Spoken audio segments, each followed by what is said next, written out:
यह book summary उन लोगों के लिए है जो अपने मस्तिष्क के कार्य क्षेत्र को जानना चाहते हैं, या अवचेतन मन की शक्ति को जानना चाहते हैं, या अपने चुनने की क्षमता को बेहतर करना चाहते हैं, तो अपने सही बुक समरी खोजी है। लेखक जोसेफ मर्फी द्वारा लिखित आपके अवचेतन मन की शक्ति पुस्तक हमारी स्वाभाविक सोच और काल्पनिक अवधारणाओं से अपने भाग्य के निर्माण करने के बारे में बताती है। यह किताब हमें बताती है कि कैसे हमारे सोचने का तरीका हमारा भाग्य बनाता है, और हम जिन चीजों पर विश्वास करते हैं वे अंत में हकीकत में बदल जाती है। जिस प्रकार हवा और बिजली दिखाई नहीं देती है लेकिन वे अस्तित्व रखती है, उसी तरह हमारे विचार भी दिखाई नहीं देते हैं लेकिन भी अस्तित्व रखते हैं। तो क्यों न इनका सही से उपयोग किया जाए।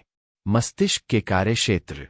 लेखक के अनुसार विचारों के कार्य करने की क्षमता के अनुसार हमारा मस्तिष्क दो भागों में बटा हुआ है, चेतन और अवचेतन। चेतन मस्तिष्क तार्किक होता है लेकिन अवचेतन मस्तिष्क नहीं। चेतन मस्तिष्क एक माली की तरह होता है जो अपने बगीचे रूपी अवचेतन मन में विचार रूपी बीज बोता है। चेतन मन जिस प्रकार के विचारों को अवचेतन मन को देता है उसी से हमारी आदतों का निर्माण होता है, और हमारी आदतें हमारा चरित्र बनाती है। इसीलिए हमें यह समझना आवश्यक है कि हम किस प्रकार के विचार अपने अवचेतन मन को दें और किस प्रकार के परिणाम उससे मिलेंगे। चेतन मन ही हमारी आदतों को बनाने और उन्हें तोड़ने में हमारी मदद करता है। अवचेतन मन तार्किक नहीं है, इसलिए इसे जो भी बताया जाता है उसे सच मान लेता है। इसीलिए कहा जाता है कि अवचेतन मन हर समस्या का समाधान जानता है और इसीलिए वह शांत रहता है। एक ऐसे ही अवचेतन रूपी अनंत विश्वास को सही से उपयोग करना जरूरी है, क्योंकि अगर हम इसे विचारों का सही पोषण ना दें तो यह हमारे विपक्ष में काम करके हमें बर्बाद भी कर सकता है। अवचेतन मन की शक्ति। लेखक हमें बताते हैं कि हमारे सभी अनुभव, घटनाएं और परिस्थितियां अवचेतन मन की प्रतिक्रियाओं के कारण ही हमारे सामने आती है। हम जिस चीज पर विश्वास करते हैं, चाहे वह सही हो या गलत, वह धीरे धीरे सच हो जाती है। अवचेतन मन की शक्ति का ज्ञान न होने के कारण हम यह नहीं जान पाते हैं कि सच क्या है, और हम अफवाहों और अंधविश्वासों में फंस जाते हैं। लेखक बताते हैं कि अधिकतर लोग अपनी अभिव्यक्ति या विचारों पर ध्यान न देने के कारण जीवन भर दुर्ख झेलते हैं। हमारे अवचेतन मन के अंदर अनंत शक्ति होने के बाद भी हम सफलताओं से कोसों दूर रहते हैं।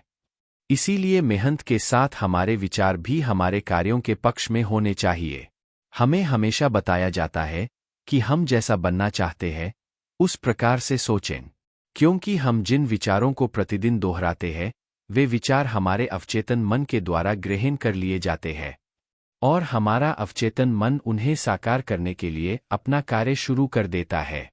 नकारात्मक विचारों से दूरी बनाना या अपनी प्रतिक्रियाओं को बदलना और सकारात्मक विचारों के लिए रास्ता खुला रखना आवश्यक है, ताकि अवचेतन मन को हम अपने विचारों से पोषित कर सकें, ना कि दूसरों के विचारों के चुनाव की शक्ति।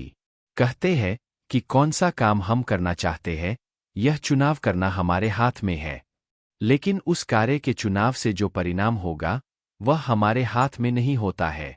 इसीलिए हम क्या चुनते हैं यही हमें आगे जाकर सफलता दिलाता है। अधिकतर लोग अपने विचारों की अभिव्यक्ति पर ध्यान न देने के कारण किसी भी प्रकार के विचारों और कार्यों को चुन लेते हैं, और अवचेतन मन इन विचारों और कार्यों पर कार्य करता रहता है। जब समय बीतने पर उन कार्यों और विचारों का परिणाम उनके सोचे गए परिणाम के विपरीत होता है, तब वे उन चुनावों की जिम्मेदारी स्वयं लेने के बजाय अपने भाग्य और दूसरों को दोष देते हैं, और ऐसी मानसिकता हमें कभी सफलता नहीं दिला सकती। यह चुनाव की शक्ति को न जानने का एक परिणाम है। अवचेतन मन की शक्ति का बेहतर उपयोग करने के लिए चुनाव की शक्ति आवश्यक है। चेतन मन द्वारा हम जिन विचारों को अवचेतन मन तक पहुंचाना चाहते हैं उसे चेतन मन द्वारा बार बार दोहराना जरूरी है। चुनाव की शक्ति हमें हमारे लक्ष्य को प्राप्त करने के लिए बेहतर विचार चुनने के लिए प्रेरित करती है, और उनका जो भी परिणाम होगा उसे स्वीकार करने की हिम्मत देती है। हम अपने लिए कुछ भी चुन सकते हैं, तो क्यों न हम अपने लिए बेहतर विचार चुनें। अवचेतन से मानसिक उपचार। हम अधिकतर समय बीमारियों से कम और अपने विचारों से अधिक बीमार होते हैं। कुछ बीमारियों के लक्षण देखे जा सकते हैं, लेकिन मानसिक बीमारियों के लक्षण बहुत कम दिखाई देते हैं।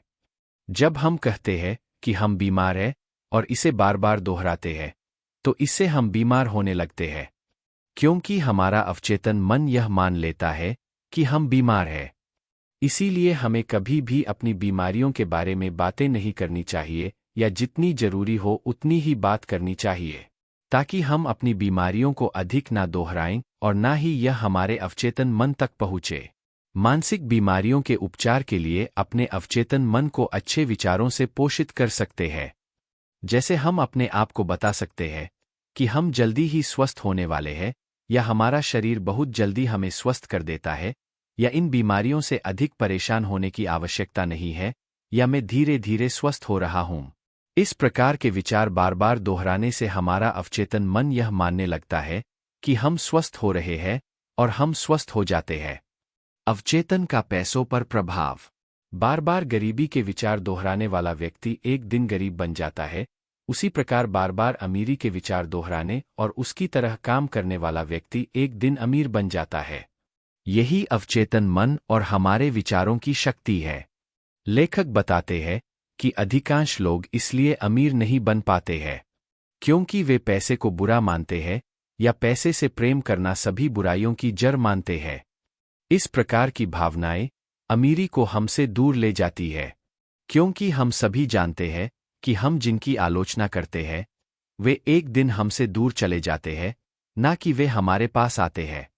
दूसरा कारण, अमीर व्यक्तियों को देखकर उनसे ईर्ष्या रखना, यह भी हमारे पैसों की मानसिकता पर प्रभाव डालता है।